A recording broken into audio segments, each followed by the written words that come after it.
Why the Badoo app is not working properly. Today we will discuss the complete details. Don't skip the video, watch the full video.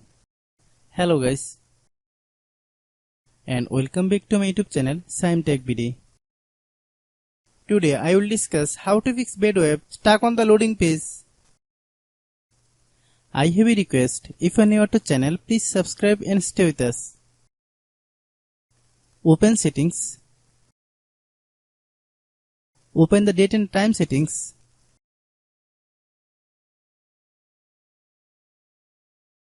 Tap Set Time automatically to reset time to whatever location you are currently at. Click Back. Click About Device. Click Storage. Then click Clean Up.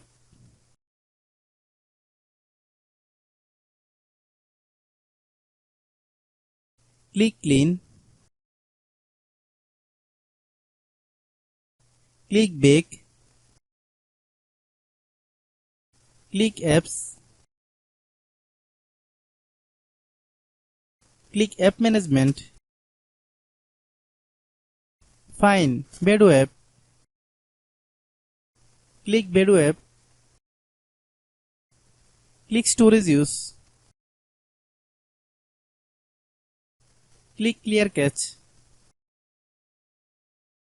Then click Clear Data. If you clear data, you will need to relog into your account.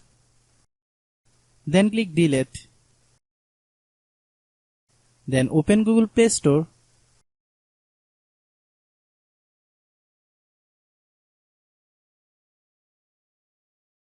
Then search Badoo app. Click Badoo app. If you get any update, please update. Hope your issue is resolved. If anyone still has problem, it might be a server problem. Please try again after a while. Hope you understand. I have a request. If you are new to channel, please subscribe and stay with us. By watching my tutorial for more tech videos, you can subscribe.